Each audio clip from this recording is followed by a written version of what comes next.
Morning, good morning. The Companion Animal Subcommittee of the Agriculture and Natural Resources Committee shall come to order. So thank you all for joining us so bright and early. I know we have some pet store owners here, and I thank you for coming. I know it's running a small business is a challenge, so the fact that you took some time out of your busy day to come, we appreciate that. I know we have representatives from Old Dominion University and formerly Eastern Virginia Medical School. Thank you for being here. And we probably have some advocates here as well, folks that work in the humane treatment of animal space all the time. I can see people here from Humane Society, representatives from PETA, and we appreciate everybody's interest in the work of this committee. We have 3 bills before us today, but I am going to ask for unanimous consent at the request of the patron, Senate Bill 903, patron Senator Stanley, and Senate Bill 907, patron Senator Stanley. I ask that those 2 bills go by for the day. So moved. Second. All those in favor signify by saying aye. Aye.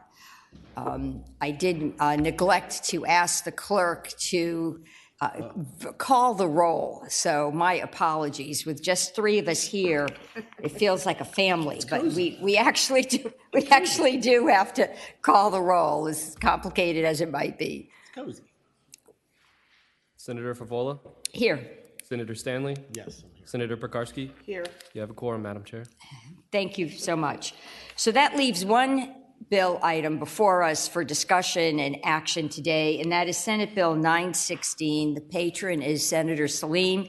And Senator, there's an amendment in the nature of a substitute. Is that correct? That is correct, Madam Chair. Okay, well, let's have a motion to adopt that. So moved. Second. All those in favor of adopting the amendment in the nature of a substitute signify by saying aye. Aye.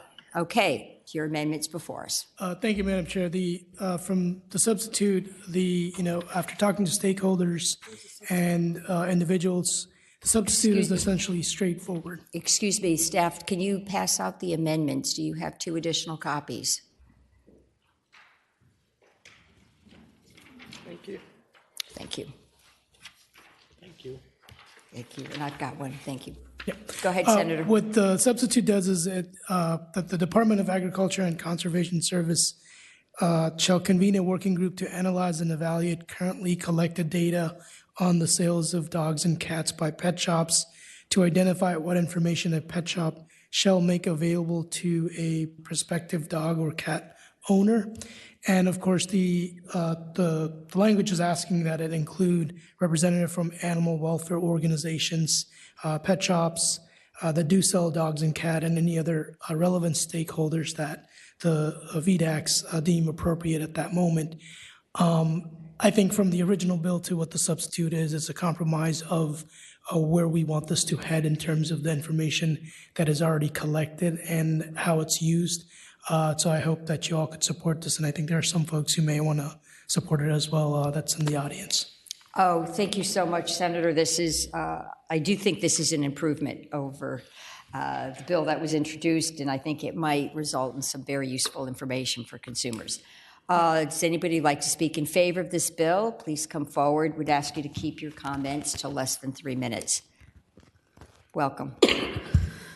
Good morning, Madam Chair and members of the committee. My name is Heidi Meinzer, and I'm the legislative liaison for the Virginia Federation of Humane Societies.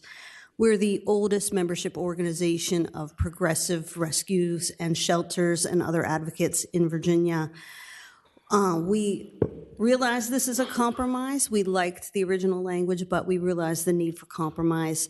And we do hope that our organization, as well as other organizations who are very knowledgeable about what is and isn't actually being complied with in the law, are on this work group, including my allies with PETA and the Humane Society. And we would hope also eventually for parity with what needs to be reported to VDACs, our rescues and shelters who are greatly overburdened right now. In the last year or two, for decades, we have been reporting on intake and disposition of our animals, and we would like to see that as part of what comes out of this work group as well. So thank you very much for your efforts, and huge thank you to Senator Salim for bringing this bill. Madam Chair. Thank you, Senator Stanley. Ms. Meinzer, do you mind stepping back Yes, sir. for a question? You know, you say the overpopulation right now of our pounds and our humane societies, our rescue groups, and have you seen? And I think this goes to why Senator Salim's bill is here and before us. Is that it's not just the stray dogs that are populating our pounds and rescues, but also what we're seeing is a proliferation of boutique dogs, purebreds, that are being bought at these pet shops or from breeders, and they have health issues that are not disclosed, and then that is at great expense to the people that bought this dog and probably paid a lot of money to buy that dog, and they end up turning it in to people like yourselves who must then care for them because the people can't afford it. Is that what you're seeing? We're seeing some of that, and you also see, like we had with the Dreamy Puppy situation in Fairfax County, seizure of, I can't remember how many animals. I think it was under 100, but not by much, of animals being seized and then taken in by Fairfax County's public shelter as part of that case. So we are seeing both of those kinds of situations. Follow-up question, Madam Chair. Senator Stanley. Thank you, Madam Chair. I'd ask the gentlelady, and it also, too, with the price of these dogs being in the thousands of dollars, at this time, they allow financing for those, do they not? And that then creates a financial burden upon that family that turns the dog in because they're still responsible for the cost of that dog. Is that true? That is, there was some recent legislation on that front, and I can't recall exactly where the law is now, but that is also a situation where you can get a dog for, $300 from the shelter, and it's generally at least 10 times that at a pet shop. Thank you, Madam Chair.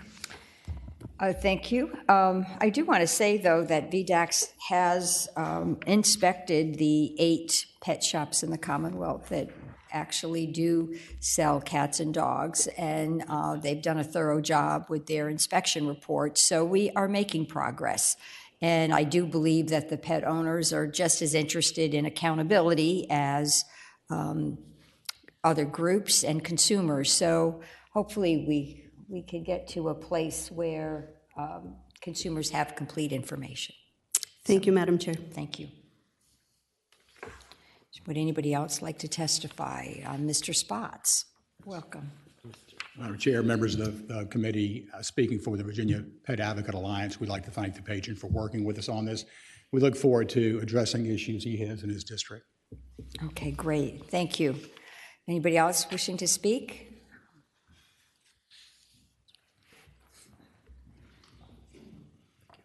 Good morning, Madam Chair and committee members. My name is Cheryl Crow. And I'm the Virginia, that's true, that's right.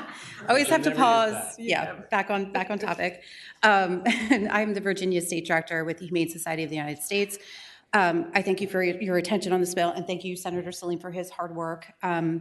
Ideally, we would like to work towards the elimination of the sales of pets, in retail stores, but we are supportive of this bill, and we look forward to being a part of the committee that works with our other stakeholders in this particular situation. So we thank you for your attention. Madam Chair. Senator Stanley. Question for the witness. You know, it seems to me, too, that when we buy things, and of course, I live as a lawyer under the rule of caveat emptor, buyer beware, but when we buy things, and especially an emotional purchase, when you're kids, you get a puppy, they love it, you'd like to understand exactly what you're getting as well. And sometimes the sourcing, making sure that the breeder is legitimate, those are important things because you're not buying a blender, you're buying a life, and you're going to be taking care of that life for 13, 15, sometimes 18 years.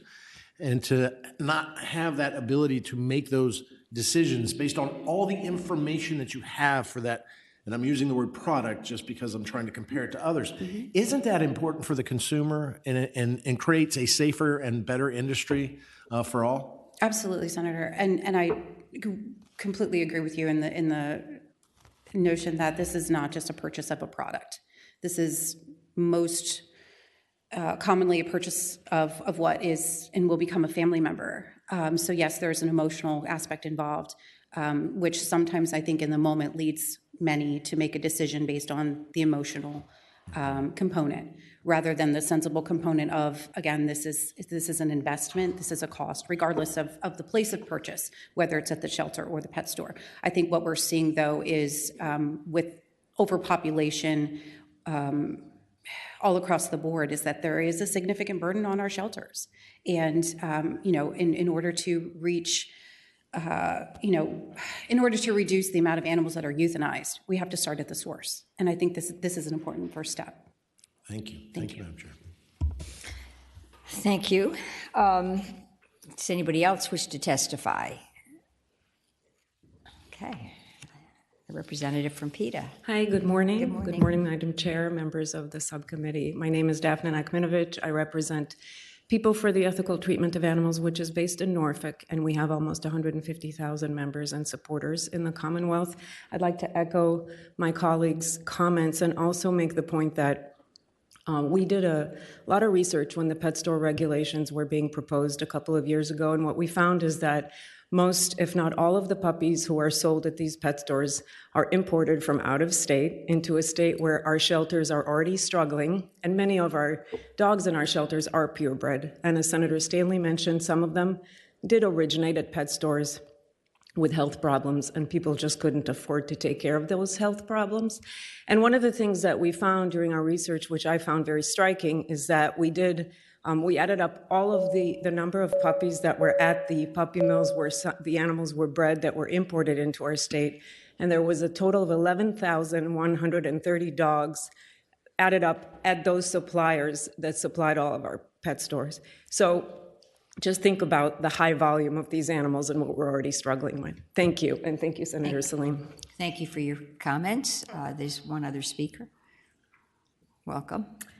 Thank you, Madam Chair. Members of the committee, my name is Tabitha Treelor. I work for the Richmond SPCA, and in respect for time, I'm just going to echo the comments of others in favor of this bill and ask for your support. Thank you. Thank you. Senator Salim, do you have anything else you'd like to add? Madam Chair, I think you saw the overwhelming support, and I know in the bill itself, we don't specifically define the stakeholders, but I would prefer some of the folks in here that came in from PETA to the Federation to the other organization to be included in that, and as we get through this bill.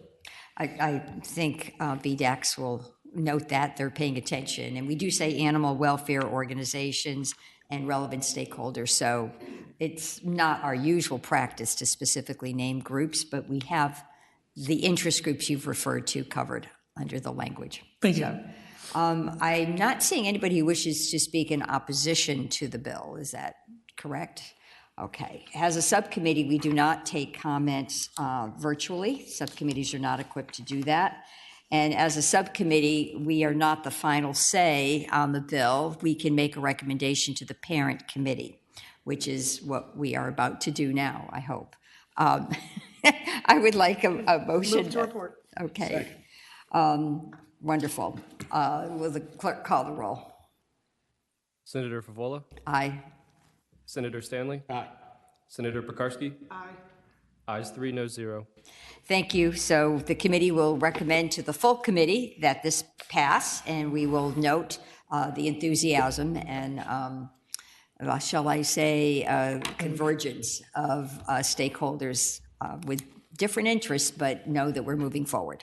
Thank you, Madam Chair. Thank you. We have disposed of our agenda for today. So unless there's any other issue or matter to come before the committee, I'll ask the clerk, is there anything that needs to come before the committee that I'm unaware of?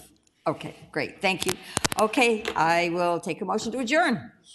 Second. All right, all those in favor signify by saying aye, and you may go on with your day. The Senate of Virginia, Richmond, Virginia.